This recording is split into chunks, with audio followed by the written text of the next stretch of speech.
Hello, everybody, and welcome to the Knee Down podcast brought to you by AbsoluteMotorsport.com and the Alloy TV. I'm James Casey, and joining me today is CK. Now, of course, we did not start this podcast in time for the start of the season. We've been a little bit slow to get going on this podcast, but we will now be doing this as a regular podcast alongside the WRC and F1 podcast. And of course, we're starting today with a pretty controversial one. This one is going to be tough, isn't it? Yeah, yeah. Where do you start, really? Yeah, it is going to be an interesting one. Of course, we had Argentina, a very complicated race, but the main talking point out of all of it was yet more drama between Marc Marquez and Valentino Rossi. They've been okay for the last couple of years since the Sepang, but they've gone to a new low in their relationship after Marc Marquez, coming back through the field after something that we'll talk through later, had a coming together with Rossi that has shaken the sport once again, and basically it was, in my view, a little bit of a silly move. I think he could have waited, and he had such good pace that I think he could have got through. But what was your take on the incident? Yeah, he's always been an aggressive rider. Everyone knows that, and it's probably the most exciting thing about the whole championship. But yeah, I agree. He could have waited a little bit. He would have known he had so much more pace on anyone else. He was sitting fastest lap after fastest lap after fastest lap, and he already had a come together with Alicia Spargo. If he just waited one corner, really, he might have been able to get past him. But yeah, it was. I think he said it was nothing crazy, is what he said, but I think it was kind of bordering on that crazy. I think that the move was possibly there if it was like a championship defining move, but really I think having had the previous problems coming through, I think he should have just waited. Even if he didn't get past Rossi, he would still have been beating Dovizioso despite the issues that he had earlier. So personally I think he should have waited on that one. But in terms of Marquez as a whole, it's brought into question this idea of him being, a lot of people have said, he's a danger and he needs to stop doing this. But from what I can remember, this is the first time in a very long time that he's actually directly caused another rider to crash. He's been in obviously aggressive situations in the past, but I can't remember really in recent years him actually directly hitting someone off. Yeah, I've not seen any instances in a while, really, that have kind of made people question the safety of his riding, if that makes sense.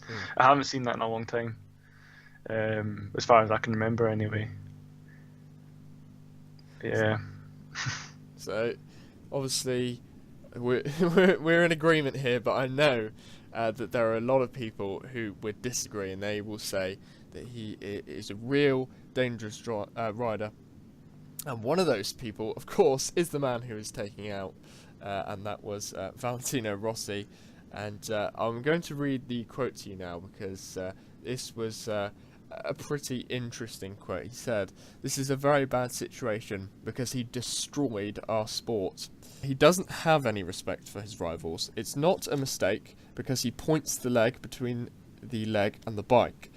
He knows he don't crash, but you crash. He hopes that you crash. So if you start to play like this, you raise the level to a very dangerous point. I'm scared on the track when I'm with Marquez," which is a pretty bold claim to make. And obviously they do have that history from Sepang, and obviously Argentina and Assen in that same year as well. But I think even after that, that is quite a scathing comment for him to make. Yeah, you can hear me getting my violin out for Rossi there. Yeah, I mean, it's just hypocrisy, if you ask me. After what you said about Malaysia, that was pretty much the final nail in the coffin I had for any respect for Rossi, in terms of a sporting sense anyway. So him comment on Marquez, like just simply trying to make an overtake, not trying to affect the championship in any way. It's yeah, I can't think quite of the word of what I'm trying to think of, but yeah, it is pretty scathing, and it's pretty it's potentially damaging to Mark's career, because he obviously Rossi has a big influence on the sport in general and a massive fan base. And of course, we had in F1 on the same weekend, we had Hamilton in the post-race room calling Verstappen an expletives. I won't repeat, but I think you've all heard it. And of course, that is something that a lot of people have said when the journalist asked him about it. They just said that is just heat of the moment. And I agree with that. If Rossi had just turned around and said, he was just an idiot. He just did a ridiculous move. You'd kind of think, well, yeah, fair enough. It was a silly move. It cost you your points, and it wasn't fair. But I think it's just to say he destroyed our sport.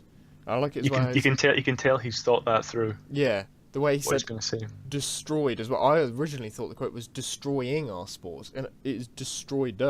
He has actually finished the sport apparently, and he says he doesn't have any respect for his rivals, which I think is another thing that he said on purpose. He said he doesn't have any respect rather than he doesn't show any respect, which I'd say that would be fair enough. Maybe you say he doesn't show any respect, he's too aggressive with him on the track, but he says he doesn't have any respect, which is pretty interesting considering Marquez did go into the garage to apologise afterwards, which is kind of showing that he does have a bit of respect. Yeah, people say that he went to go and apologise because the cameras were there, but I mean, if you took someone off, whether or not you meant to, or you kind of like know you were at fault, you're going to go and apologise as soon as you can. And all the boys in blue were shooing him away. I think it was pretty bold for Marquez to go and apologise, or at least try to apologise. So a little bit of kudos to him, to Mark, for that. I think if I was him, I might have waited a little bit, because obviously, given their past, it was going to be a real heated moment. So personally, if I was Marquez, I would have waited a little bit. But either way, he was still obviously willing to apologise to him over the incident. So I think that's false to say that he doesn't have any respect for his rivals. Maybe you say he doesn't show respect on the track. That might be a fair comment after what happened in the race with those few aggressive moves, and obviously on Friday as well, you almost had it coming together with Vinales. That was more of a mistake there, just under braking. But that would be a fair enough thing to say. But I think saying he doesn't have any respect, and he says never as well, never has any respect. I don't agree with that. And then obviously finally the bit that he said about doing it on purpose, which is no way. Personally, I think that says more about Rossi than it does about Marquez. That sounds like someone who's scared to lose another championship to Mark, if you ask me. Yeah. For someone who's won 6 world championships in the time that he's won none since 2009, 2010, you know. Yeah. So it's almost desperation, if you ask me. I really think that I understand why Rossi would be annoyed, but I think he's taking these comments just way too far about an incident that is just a sporting incident. It's just happened. Marquez got a penalty. He got no points from the race, which I think is the right penalty, and I think you just move on from it. You say, yeah, it was stupid, but I think these comments don't really help anything. But talking about that penalty, I think it was the right penalty. Do you think that the 30 seconds was fair? Yeah, absolutely. Yep. Out the points. He probably, well, I'm not quite sure what the rules are. I think he got the right penalty for the going the wrong way in the grid. Yeah. And that should have hampered his race a fair bit, but it wasn't. It wasn't looking that way. But a 30-second penalty, yeah, it was the right call in the end. Yeah, I think anything that takes you out of the point is fair, because Rossi got no points, Marquez gets no points. I think that is absolutely fair. I Yeah, think it's a done deal. It's done. No points for anyone. yeah. So I think people are talking about. Some people have been saying if you cause an incident, you should get points taken off. But well, he did.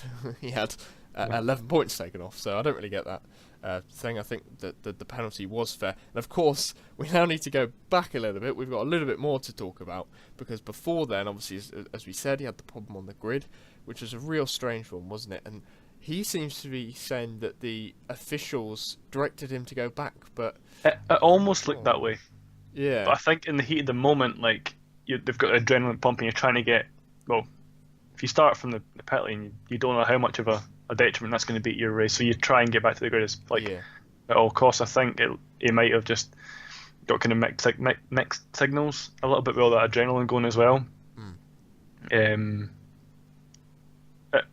didn't look like the official really tried to get him off the grid and at the pit lane. It didn't really seem that way. So I can see where Marquez is coming from, but I can't remember the last time he stalled a bike on the grid. So like, I didn't think it was. I wouldn't have thought it would be commonplace to always point out that if you stall, you go to the grid. You make it obvious you stalled your bike, then somehow make your way to the pit lane. Yeah. So I think that you're probably right there. Just the adrenaline. Obviously, when you're having a problem, you immediately want to kind of rewind time and make sure it doesn't happen. And that is your way of doing it. Getting on the grid, you think, oh, I might get away with it. You never know. If you think that if there's any doubt in your mind, you think, oh, did the marshal say go back there? You would. But yeah, it was a bit strange. I think he should have probably known, when has this ever happened before? And the actual riding, rather than like wheeling his back bike as well, the actual riding was a bit. Yeah, that was a bit sketchy. But I would have thought as well that he wouldn't have been able to hear anything. If the official was trying to say something, he would not have heard that. No. With his helmet on and all the bikes revving up, he would not have heard that. So, yeah, it was a bit of a complicated one, but I think in the end he probably should have played it safe. If he started from pit lane, Colin Edwards on BT actually said that he might have still been able to win from pit lane, and I think that could. Yeah. I think he with his could have. pace, yeah, absolutely. I think he would have almost easily got to the front again with his pace. He was sitting fastest lap after fastest lap after fastest lap. Yeah. Like pretty much every single lap you see Marquez fastest lap. Yeah, it was pretty incredible, and I think that it's probably the only race ever where it's kind of like the worst ride of his career and also the best ride at the same time, almost. Like, yeah, it's the one that got away, really. He had so much pace on anyone. Like everyone was saying, if it was dry, Marquez was going to walk it, and he would have. Yeah. Well, that being said, if Race Direction didn't lose their bottle at the start, it might have been totally different again. Yes, yeah, of course. Which is what we'll move on to next. Obviously, final thing about Marquez, obviously he had that incident with his Spargo as well, which that was just the same as the Rossi one, basically, wasn't it? You can draw comparisons to the Spargo move and the Rossi move with one that Zarco made. I think it was on the first lap. Yeah. Against Dani, it was the exact same move. You can watch them side by side. Change the colours a little bit. It's the exact same move, really. The only difference is Dani reacts to it, and then ends up getting caught by a wet patch, and has now broken his wrist. Yes, yeah. Which is another thing that we'll get onto later. So I've ruined all your surprises. Yeah, you have. But it is not a problem. So yeah, we'll go back to obviously that start of the race. Marquez had that problem, but there was even before they'd done the warm-up lap, there was a bit of controversy. Because on the grid, everyone had wet tyres apart from the pole sitter Jack Miller, who gambled on the Saturday with the slicks. That was magnificent when he did that in qualifying, and then he gambled again in the race, and it paid off because the track was drying. Everyone wheeled their bikes into the pit lane, apart from Miller. So Miller was the only one left on the grid, and from looking into this, the penalty is for wheeling your into the pit lane and then coming back out is that you start at the back of the grid. So basically the whole field had to start at the back of the grid.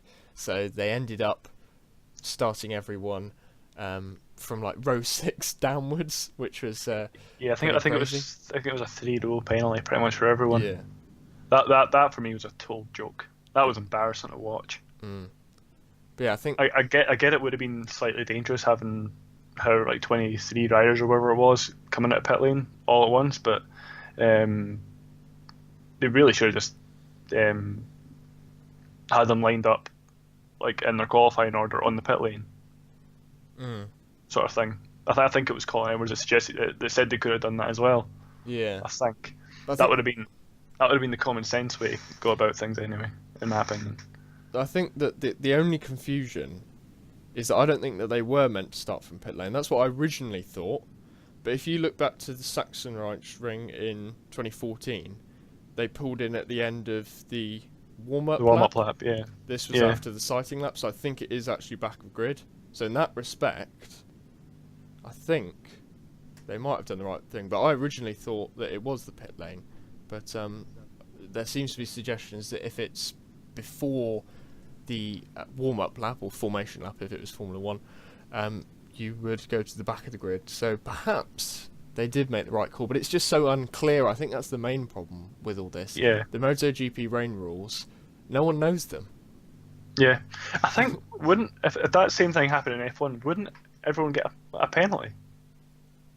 Because isn't there like a deadline for choosing your tyre compound, right? Yeah. It would be in F1. You would have to start from the pit lane in F1, but I think that's because it's a formation lap, not a warm up lap. So you can't like come out the pit lane and then go to the back of the grid because you've just got to stay in the pit lane. But I think it's confusing, isn't it? Because you don't change. It's the actual. You've got to change the whole bike because Bradle before he changed his tyres. This was 2014 again. He changed his tyres on his bike so he could start from the grid. But he didn't have time to change the bike, obviously. So he ended up on a wet bike, dry tyres, and got nowhere. So they ended up, obviously, this time thinking, we want a full slick setup bike. Yeah. And just because it was so many of them, it kind of really confused things. And, in the end, it was pretty farcical. I think they just need to clear up what the rules are in the rain because there's just so much confusion. And they didn't really seem to know it themselves. That obviously were looking through the rule book and eventually. Yeah, it seemed all just like a knee-jerk reaction to please all the team bosses. Yeah. Apart from the Pramac guys. Yeah. But I would have thought the procedure would have been like have them go on their warm-up lap or whatever, like ready to go at the start. With Jack obviously on his slicks, the team surely has time to, because they probably would have had a dry bike there ready, because it would have been a flag to flag. Yeah. So that dry bike would have been ready to go, surely, if the teams had any sense. So they would just come in at the pits on the end of the warm-up lap and jump on their bikes and go. Yeah. And by that point, the pit lane would have been open, so there wouldn't be any congestion at the end. Yeah. Just like an ordinary flag to flag. Yeah. Yeah. So that's what happened in the 2014 one. But yeah, they obviously they thought strength in numbers we can get away with it if we come in before the race starts. But I think what they should do is they should say you're not allowed to change your bike once you get onto the grid after your sighting lap. Yeah. And then, totally. And then just say you have to come in at the end of the warm-up lap or on lap 1 or whenever you think is right, rather than having this fiasco where you got people pulling bikes off the grid, which I don't think should be allowed. Yeah, that was. I've watched MotoGP for a long time, and I haven't seen something as just stupid as that. So it was very, very silly, but eventually we did get underway. We had that strange start, and then Marquez was in the lead. He served his ride through penalty, and then it was the 4 riders of Miller from pole, who was quickly caught up by the rest of the field after that slight advantage he got, with everyone starting rows back. But he was closely followed by Alex Rins, Johan Zarco and Cal Crutchlow, and in the end, out of all of that, Cal Crutchlow came out on top. It was a really controlled race, wasn't it, from Crutchlow? He was at the back of that pack for much of it, but in the end he managed to get to the front. Really good ride, I thought, from him. Yeah, it was like, I think he knew it. He had the pace all weekend, especially on the boys. Everyone was a little bit out of position, like, not like massively, but you wouldn't expect to see Alex Rins and Jack Miller up front. I think they kind of got lucky with track position kind of early on. But yeah, you could see that Cal was just controlling, like just front and back. He was just matching their pace. That's all he was doing, until he decided to go for it. Yeah, and he was very, very confident coming into the weekend, and that showed in his riding a lot. I think that with Marquez's great pace this weekend, obviously Pedrosa did well as well in qualifying, despite it being wet conditions, which he usually struggles in. And obviously Crutchlow's win, I think, really shows that the Honda has stepped forward this season. I think that they are definitely going to be the bike to beat. Having said that, where do we think Crutchlow could finish in this championship? Obviously, he's leading it at the moment. It's going to be somewhere in the top 5, barring any injuries. But I'm not sure. I don't think he will have. If Marquez gets a bit of consistency and keeps his head, then I don't think he can hold a candle to Mark. Yeah.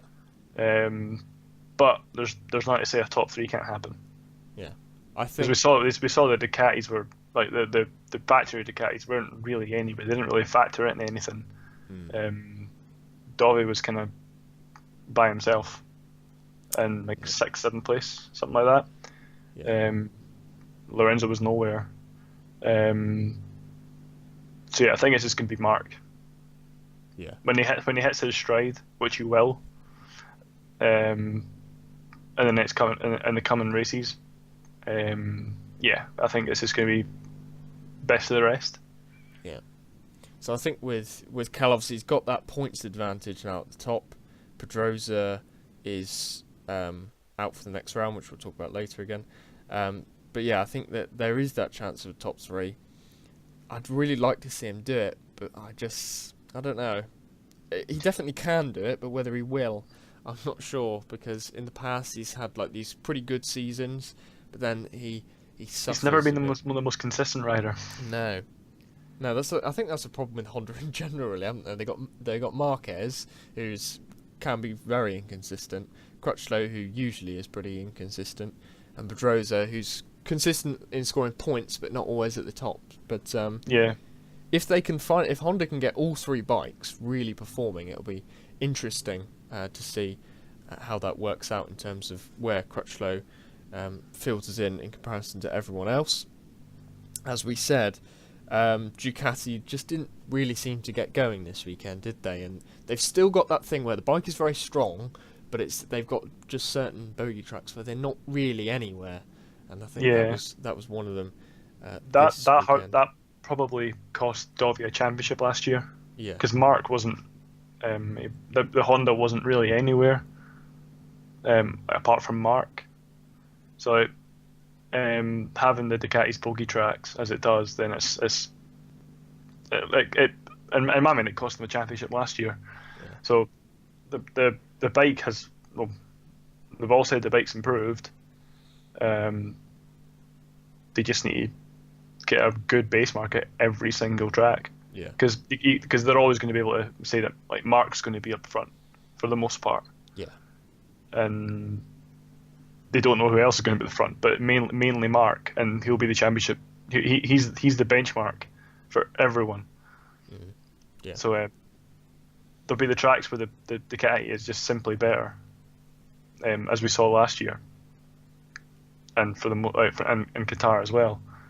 Yeah. But yeah, peaks and troughs for the Ducati. So that's definitely something that they've got to sort out. We saw it in testing as well, actually, didn't we? They had a fantastic Malaysia test, and then we're nowhere in Thailand. So, yeah, it's going to be interesting to see if they can work that out. Definitely, with Marquez's drop points, Dovi is still in with a shout on that one. It'll be interesting to see how that plays out. And obviously Suzuki as well. We saw Alex Rins finishing in P3. Suzuki seems to be really improving, along with Rins, who's doing a fantastic job at the moment. Suzuki are on, I think, for a really good season this time out. Yeah, they'll not have their concessions next year, I can promise you that. Yes. Rins was, without a shadow of a doubt, rider of the day, rider of the race for me. Yeah. Personally. Yeah, I agree. Just Ian Oney's maybe the team leader, Yeah. and there's Rins showing him up. And well, I think he showed him up for the most part in Qatar until he fell off, didn't he? Yeah. Yeah. Rins was higher up, in that one. So Yeah. Ian One not looking great, and Rins doing a fantastic job.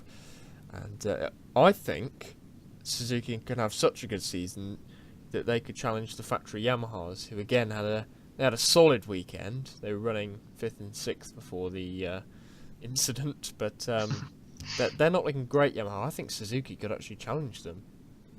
Yeah, that's a good point. Yeah, I never really thought of that. Maybe not in the championship over a whole season, but I think because obviously Yamaha have got 2 very good riders, but I think that on pace, I think Suzuki could be around that kind of level. Yeah, Interesting to see. I can imagine Alex Rins is only going to get stronger. Oh yeah, absolutely. He's only really had a year and a half on the bike. Yeah, well, not even that Yeah, actually. because he had the injury, didn't he? Yeah, So, yeah, he's really. I've not seen him take a backward step really since he's come back from that injury. He's looked really, really good. So that'll be interesting. Rins is going to sign a contract pretty soon to stay at Suzuki for another 2 years, and then that brings us on to an interesting one. He is going to be joined by Jorge Lorenzo, it looks like, after his pretty disastrous start to the second season with Ducati. It looks like Lorenzo is going to take a bit of a pay cut and go to Suzuki. Not confirmed, but very people are very sure of it. So, what do you make of that? I'm not sure.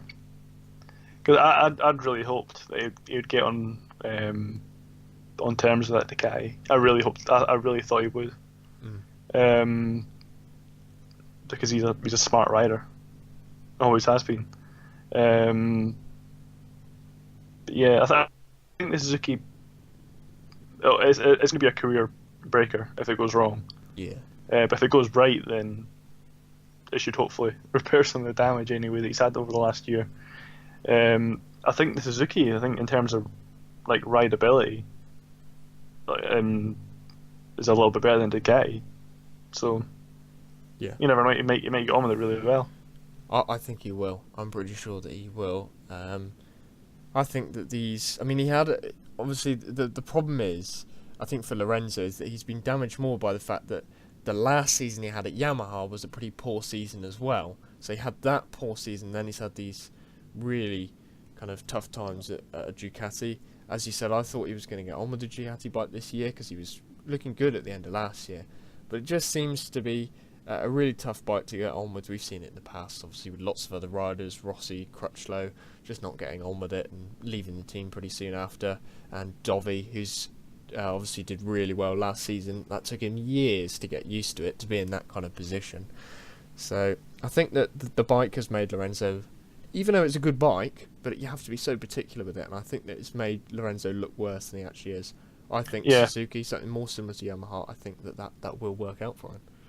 If you look at like Dovi's career since he joined Ducati, it took him a while, really. Although I don't think he was quite out the points kind of level as Jorge has been. Not quite that level, I don't think. I just think if people are willing to give him time, he'll get it right. But that's the issue. Everything moves pretty fast. Yeah, and obviously he's not that young anymore, is he? So he's got to kind of be thinking about what he can do in the years coming up pretty soon. But I think that'll work out for him. Yeah. And the final bit of news is about Dani Pedrosa. He broke his wrist in that incident, obviously, with Zarco putting him onto the wet line and then high-siding rather nastily. And so he's broken his wrist, he's had surgery, and it's looking very likely that he's going to be out for Austin, which is a real shame for Pedrosa. It seems like every year he's got some kind of injury problem. And it looks like Stefan Bradl is going to come in. Obviously, he's recently swapped over from the Superbike lineup, where he got chucked out of, into the testing lineup for Honda. So that'll be interesting to see him come back. Certainly a better call than Oyama, who is doesn't get very good results when he goes on the Yamaha. But just a real shame for Dani, isn't it? Yeah. When was the last time he went through a season without any injuries? It just always seems like he's getting injured all the time, and it's always just taking its toll. Yeah, it obviously had the problems in 2015 where he almost had his career over, people were thinking, but he came back from that. 2016 he had problems. Can't remember, did he have anything last year as well? Nothing off the top of my head anyway. But yeah, it's a shame, because he was looking really good. He could have won that race. Yeah. On Sunday. Yeah. He probably would have. Actually. Yeah, I think he probably would have. Yeah, to be honest, because he had that position, didn't he? It was Miller, Marquez. He obviously would have served right through. So yeah, Pedrosa was the next bike back. So I think he would have likely won that race, and obviously that would have helped him in his Honda position where he could be leaving there as well. There's a lot of rumours about that, saying that due to KTM not having the performance that they've wanted this season, they've gone backwards again. They ended last season really well, but they've gone backwards again. They're saying that Zarco won't go to KTM anymore, like it was thought he would, and he'll take Pedrosa's seat, and then Pedrosa will go to KTM. But obviously, incidents like this really don't help Pedrosa. Obviously, the lost chance of victory and the injury as well. He did go a whole season last season without an injury, but that was the first time in a while that he'd managed to do that. So it is a shame that this has happened to him again. But we will see with those rider changes. I think that we're going to start seeing quite a lot of confirmations or strengthening rumours in the next few rounds. So I think that could be quite interesting. Yeah. Is there any idea how bad a break it is for Dani? No.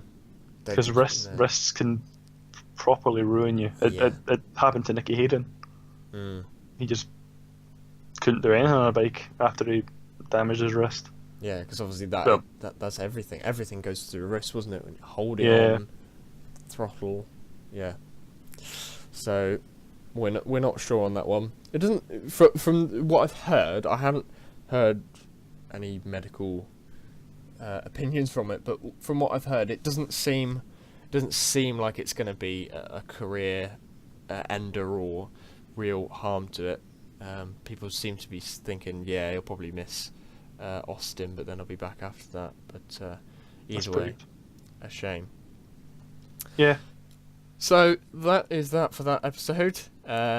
Obviously, an interesting one to start off with, and next time out, we'll be looking forward to the USA round, which we would imagine will be a Marquez victory, given the past that he's had at that track. Crikey. So that'll be interesting to see if anyone can challenge him there. But that will be next time out. Thank you very much for listening. And of course, as always, if you've disagreed with everything that we've said, then make sure to put it in the comments, and we will happily talk to you about it. I think that there could be quite a few people that do disagree with us on this one. So let us know if you do. We are quite happy to have a little bit of an argument, as long as it's respectable. So thank you very much for listening, and we will see you next time. Goodbye.